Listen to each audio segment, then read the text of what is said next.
Imagine a wooden ship gliding over steel-gray water, a square sail swollen with wind, oars biting in rhythm. No horns on helmets, no roaring monsters, just people who read the sea like a book. Tonight, we strip away the cliches and ask two simple questions. How did Vikings actually cross oceans, reliably, repeatedly, and what did they really want out there beyond the horizon? Wealth? Land? Honor? A second chance? Stay with me. By the end, you'll see how practical seamanship and very human ambitions built a world that stretched from the shores of North America to the markets of Baghdad. Let's start with a reset. Viking wasn't a nationality, it was a job description. Going a Viking meant setting out on an expedition, sometimes to trade, sometimes to raid, often to do both. Most Norse people were farmers, craftspeople, and merchants. They lived in long houses with smoke in the rafters, sheep in the fields, and a constant eye on weather, prices, and luck. And luck at sea favors the prepared. The ships themselves were the first secret. Long, narrow hulls made from overlapping planks, what shipwrights call clinker-built, gave strength without bulk. A shallow draft let them slip up rivers and right onto beaches. That meant no harbors required. Arrive, trade, or load, or, if politics turned ugly, push off and vanish.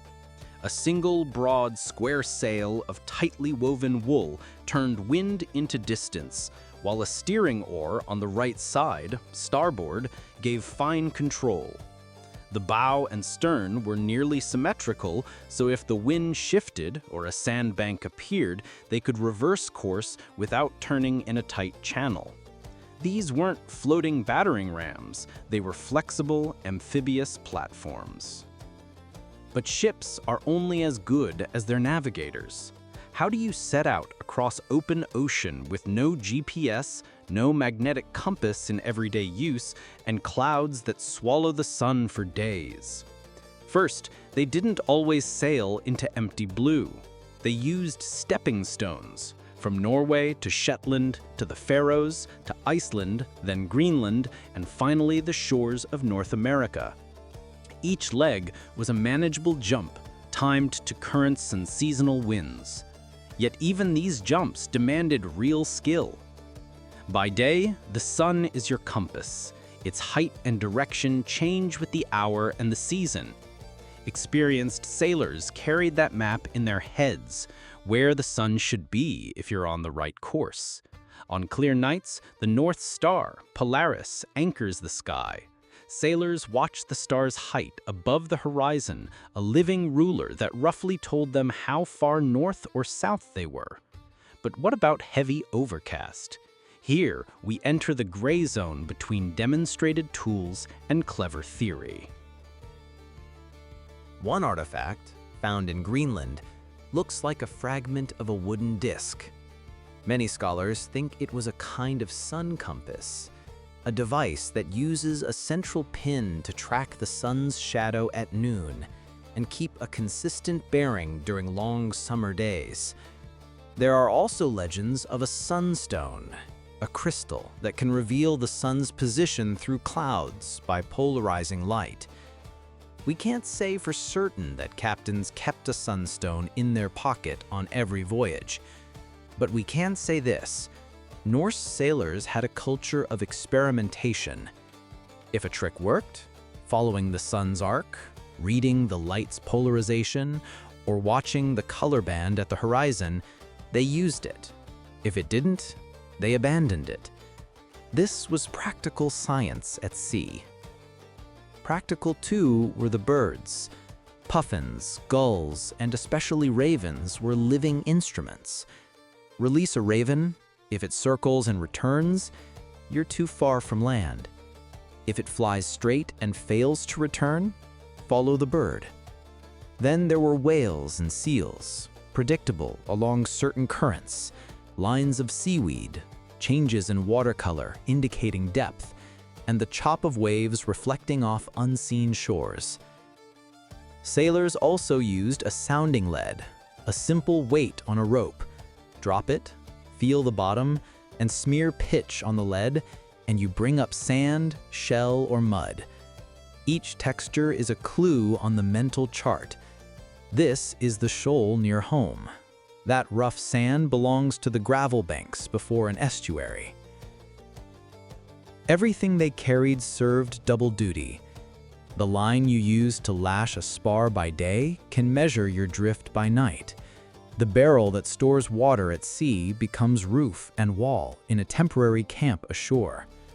The sail itself? A canvas of wool polished with lanolin, catching wind even in a timid breeze, patched and repatched because every square foot meant miles. And yes, some voyages were daring leaps. Crossing from Iceland to Greenland or beyond to the cold beaches of North America meant trusting your ship, your crew, and your accumulated knowledge. Not heroics, habits. So why go? What did they really want? The short answer is not endless battle. They wanted opportunity.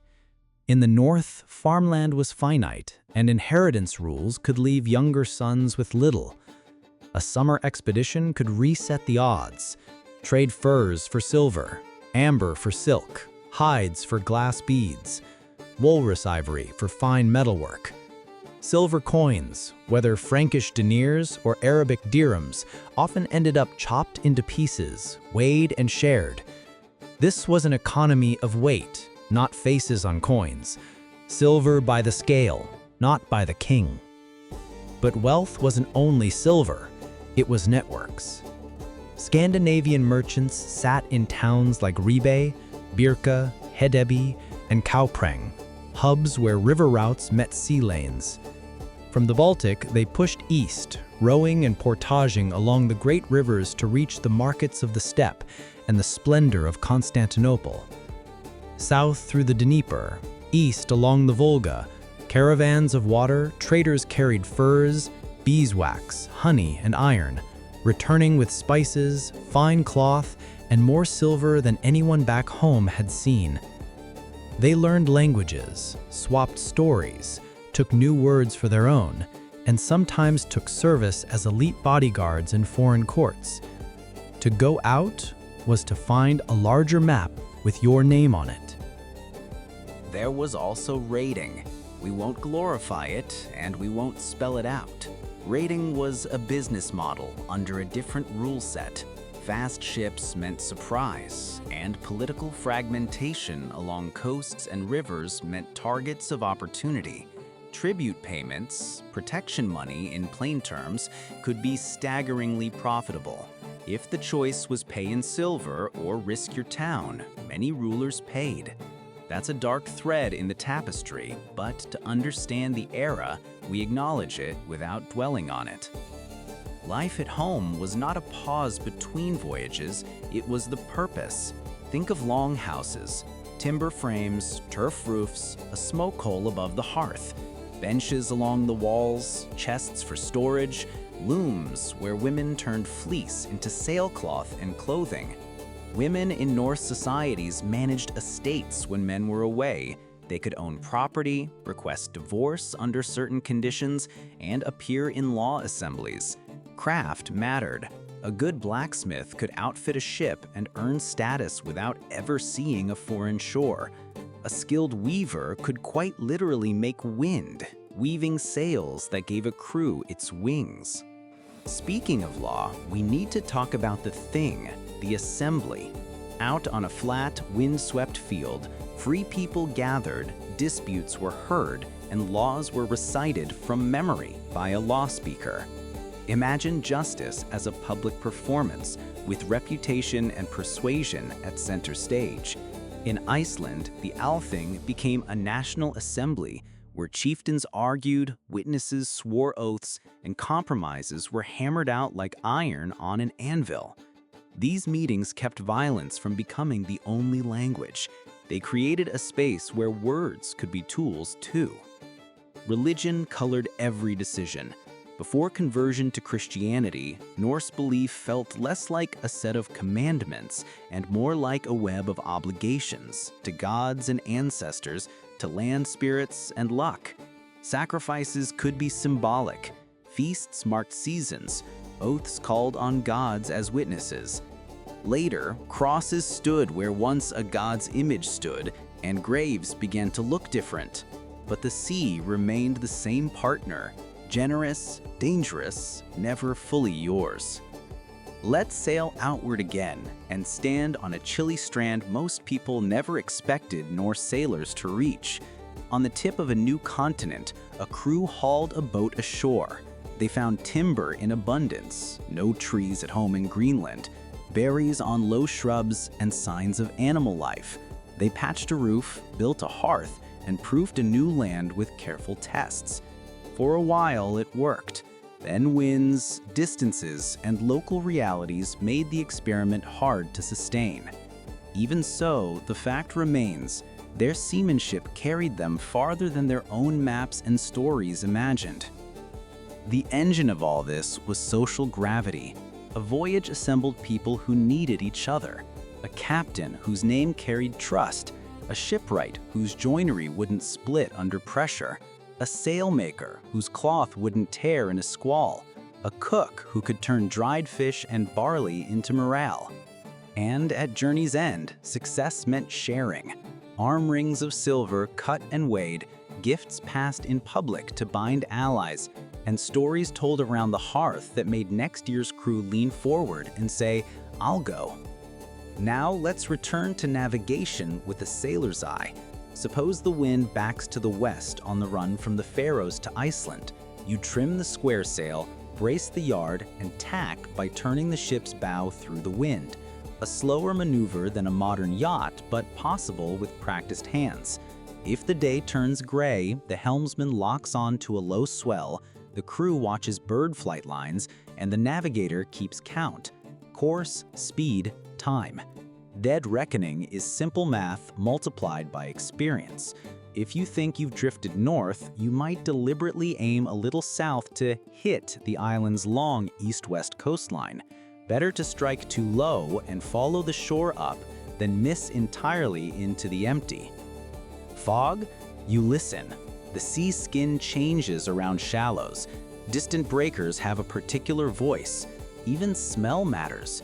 The iron-green scent of kelp beds announce land before you see it. All of this knowledge is born from repetition.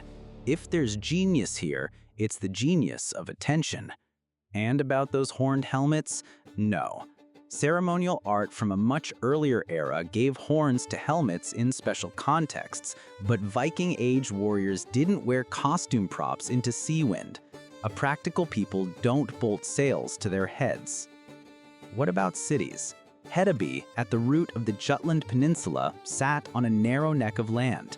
Goods could be carted overland between seas, an ancient shipping shortcut. Birka, on a lake island, controlled river access to the Baltic. York became Jorvik, a bustling town with workshops in tidy rows. Dublin began as a fortified camp, then a marketplace with ties across the Irish Sea. These weren't driftwood camps. They were organized economies with scales, molds, and standardized weights. Archaeology shows beads in shining rows, metal slag piled by the forge, wood shavings where a craftsman shaped combs from antler. Trade isn't abstract when your hands smell of pine tar and iron. Did ambition ever curdle into conquest? Of course, ambition always can. Kings rose who wanted more than a portion of tribute. They wanted borders, taxes, and cathedrals. Fortified bridges cut off river raiders. Stone keeps replaced wooden halls. And as Christianity spread, alliances shifted. None of this erases the seamanship. It just shows how quickly practical skills become state tools once power decides to hire them. And the people themselves? Picture a crew at dusk. The sail is furled. A cooking fire smolders in a portable hearth on a flat strand. A pot of barley and fish steams. A wet cloak hangs from a spar, stiff with salt. Someone hums a melody that has no name. Someone else sharpens a tool, not a weapon, just a knife for rope and driftwood. They talk about home, a child's first steps, a lambing gone well, a field that needs draining. A silver arm ring gleams in firelight, the weight of a season's luck. So how did Vikings cross oceans? With ships tuned to their waters, with eyes that read the sky, with minds trained to make the uncertain useful. What did they want? Not endless war, but options. Wealth enough to choose, land enough to stay, reputation enough to be invited into rooms where decisions are made. In that sense, the Viking Age isn't a distant myth. It's a case study in how technology, trade, and human need braid into history. The next time you see a square sail on a gray sea, don't picture a monster. Picture a calendar, a scale, a promise, and a crew who knew that the shortest path to a bigger life begins with a shoreline fading behind you. Thank you for traveling through history with me today. If this journey sparked a thought, please give the video a like. It helps other curious minds find it. Subscribe to the channel and tap the bell so you never miss the next story. I read every comment. Tell me which era, mystery, or idea you want next, and how I can make these episodes better for you. Stay curious, and I'll see you in the next one.